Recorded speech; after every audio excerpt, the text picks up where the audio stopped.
Alright, so we're doing the evolution of the Twitch live show gear. So my first show was in 2003 or 2004, I can't quite remember. It was probably 2003. And I was booked to open for a band called Voice Industry. I don't know if any of you know Voice Industry. Really good music. Had a chance to play with again this last year, I think. And anyway, I didn't have a synth at the time. I had a desktop computer, and I basically took my desktop computer and used that for the show. I talked to some friends because I wasn't driving at the time, and they helped me transport my desktop to the venue and set it up and ready to go. So for backing tracks, I was using Just Gola Buzz Tracker, and basically it was karaoke. I was singing along to the backing tracks because I didn't have a keyboard or a synthesizer or a MIDI controller or anything like that.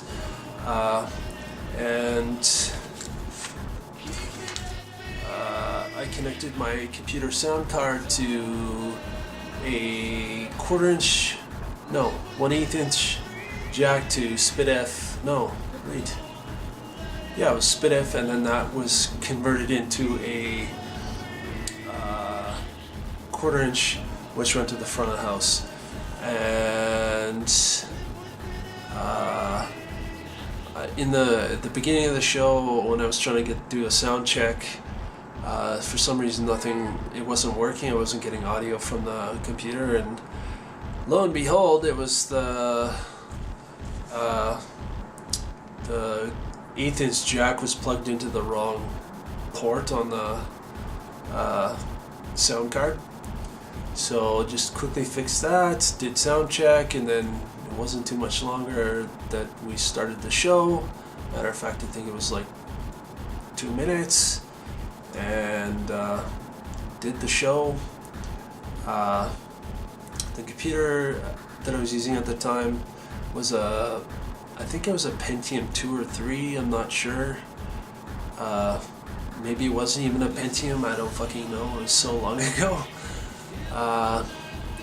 But you know, not the best specs. But it did the job. The sound card was a Sound Blaster Live Value, and yeah, that was basically it.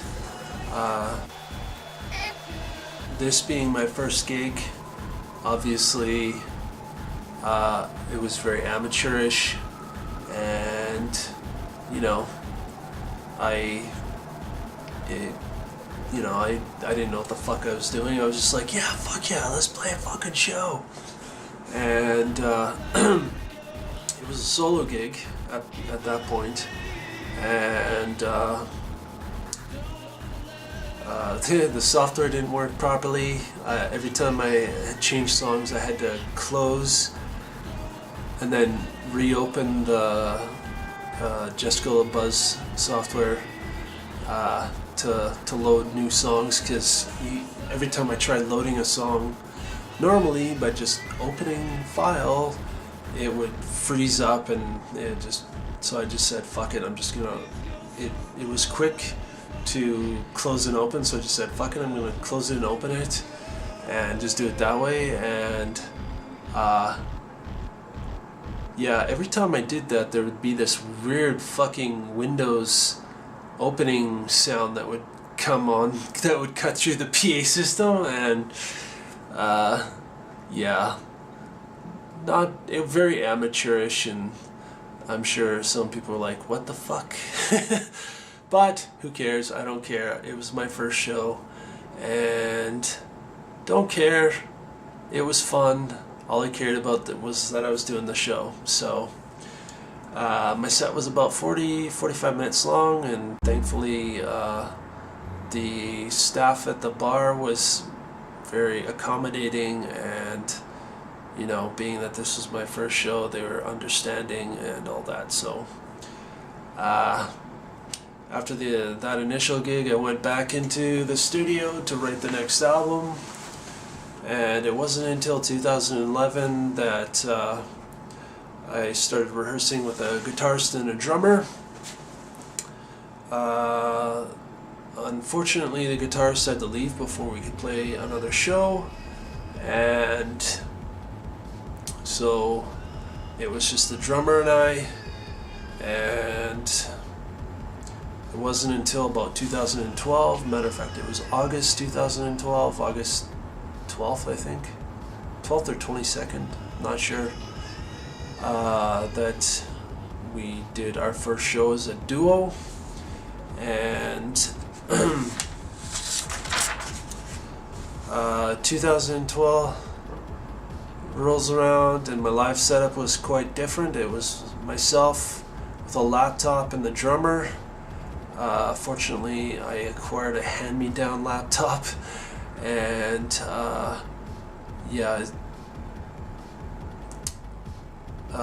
it's I still use it. It's running Windows Vista of all fucking things. I don't let it connect to the internet because I'm worried that if I do, I'm gonna, you know, get some kind of virus and I'm not gonna be able to recover from it. But that's what I use now, or still use. I was at that time I was still doing the karaoke thing, but I had the live drummer with me, and I had put a. I think at that point I also had I had purchased my Motu audio MIDI interface, the Ultralight MK3, which I still use, to run the audio from the laptop to the front of house, and that I had set up so that it was all the audio was running on a mono channel, and the mono channel was going to the front of the house, and I'd also run a click for the drummer, which was from an audio out, with both the click and the audio from the track, the backing tracks, so he could hear what he was doing. And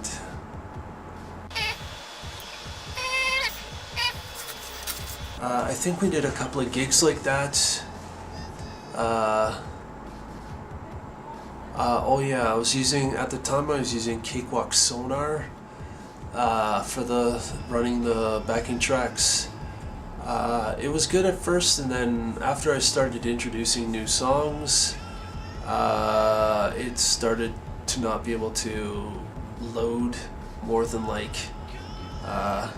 7 or 8 tracks or maybe even 6 tracks. It just wouldn't load them, and the old tracks were fine, but the new tracks that I was writing were, it just, I don't know if it was a memory thing or if it was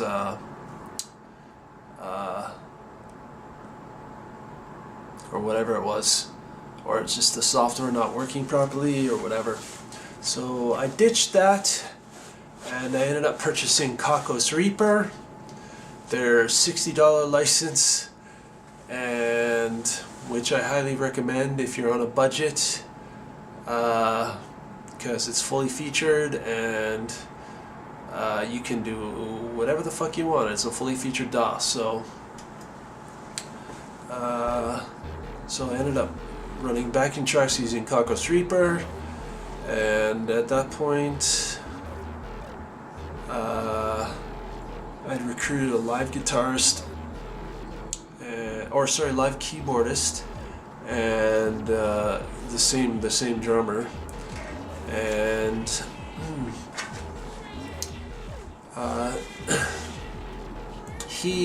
the keyboardist at first was using his desktop, and to do the keys for the live show. He'd run his soft synths on the desktop and use a MIDI controller for all his synthy key lines and shit, and his keyboard. And I eventually convinced him to purchase a laptop, and we did a couple of shows. We did a couple of shows with him with his desktop, and I think a couple with him using the laptop. And at that point, he ended up being busy, and my drummer ended up being busy. So when it was perfect time to go back into the studio, write some new music, and I ended up playing a bunch of solo shows for a while, and the setup didn't really change. I was using this Yamaha EX7, as well as my other setup, my other gear, the Mo2 and the laptop. And at this point, I guess since the beginning up until 2015 or 16, maybe 16, I had been singing with dry vocals, like no effects or anything like that. And then I eventually ended up purchasing a vocal effects processor, but I'll get into that in a little bit. And then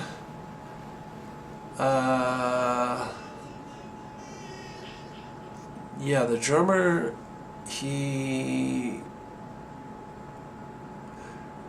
after this album was done, this new album, Ant, the drummer, he ended up not wanting to play drums, because for him, he wanted to be a trio, and I get that, like, I understand that, and that's what I wanted, but rather than him playing drums, and me on synths and vocals and all that, he offered to do keys for a while, and he ended up, which I agreed to, and he ended up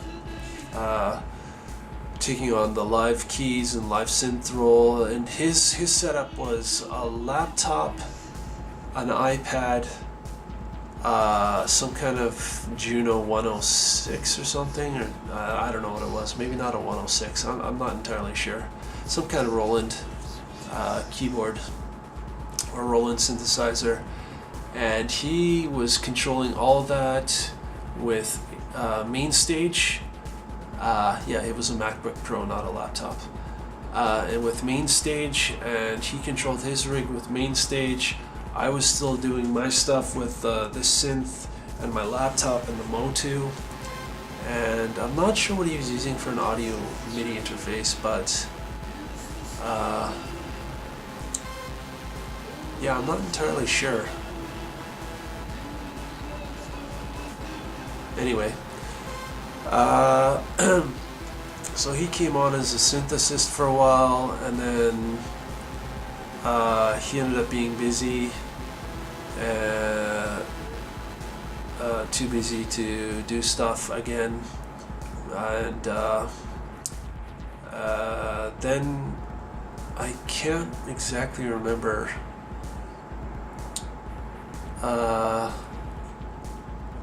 what. I think I was working on the next thing, and I finally found another guitarist, and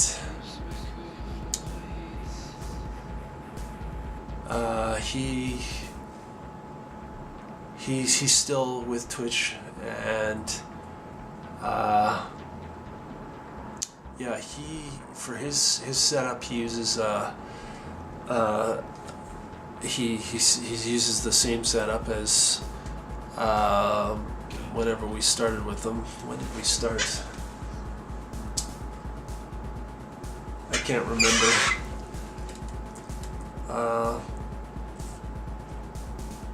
Well, Ant came out in 2014, and he didn't come on until I think the disc EPs. So when was this disc? I don't know. But yeah, he for his setup he uses I think a PV amp. It's a some kind of a MIDI controlled amp. It's got all these built-in effects and stuff like that. I'm not sure what specific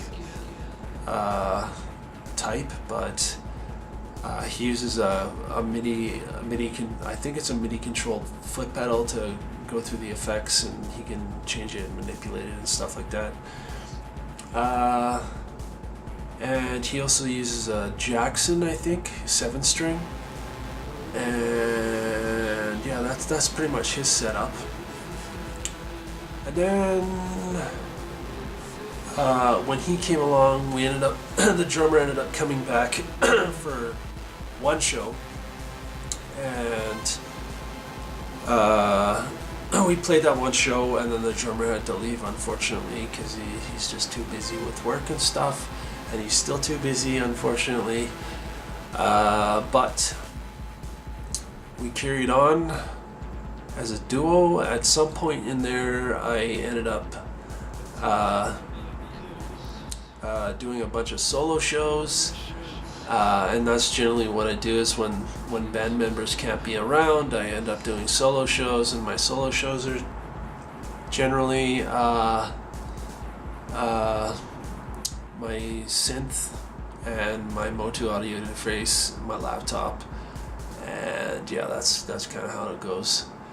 And then we played that one show, and then drummer had to leave, and then the guitarist and I carried on as a duo for a short period of time, and then a different drummer came along, and this drummer uses no clicks. His thing is using a drum monitor, and that's cool. I mean, if you don't need a click, that's fucking cool. And at this point I had put out a few releases. The gear hadn't really changed much. The first drummer, I can't really get into detail about his kit, because his kit was I'm not sure what it was. It was like a Frankenstein kit. Like he added and modified things, and he had a Simmons pad for one of his drum pads. The brain was a Roland brain, but I'm not sure which one it was. It might have been the TD-25 or something like that. I can't remember, but it's something like that. And like his kit was fucking huge, like fucking huge, and he utilized most of it for our live shows, and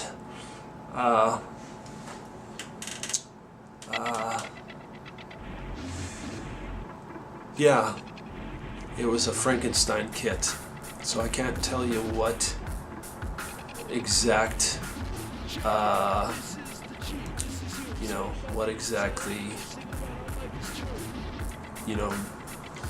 what exactly all the pads were from, and I think he just basically customized the kit and made it what he wanted. So, but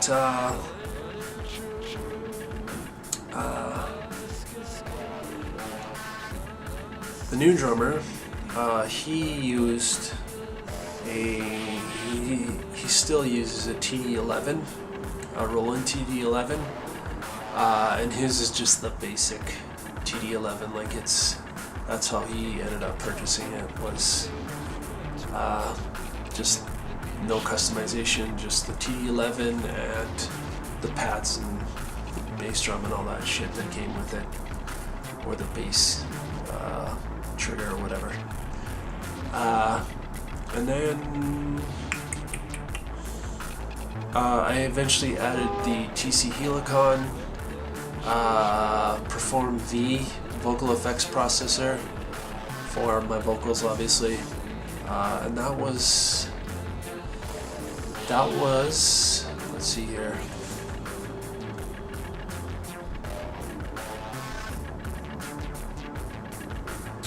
what show was that? I think it was May of 2017, I think, but I could be mistaken on that. I think it was May of 2017. Where's the fucking poster? I don't know. Somewhere around there. And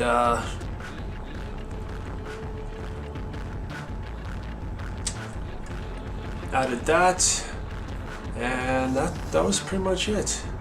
That's what my live setup was. That's and what it turned into. It hasn't really changed much, other than not carting around a fucking desktop computer. But that's pretty much it. As far as future live shows go, for now it's staying the same. I've got some ideas as far as direction goes, but we'll see what the new year brings and see how everything unfolds. So, yeah, I think that's it. Is there anything I didn't cover? I will include a photo in this video of my first, it would have been my first live setup, but it's in my studio, and you'll get to see what kind of ghetto setup it was. But I think that's it. So if you like this video, please comment, share, give it a like, and subscribe. And yeah, see you in the next fucking video. See ya. Bye.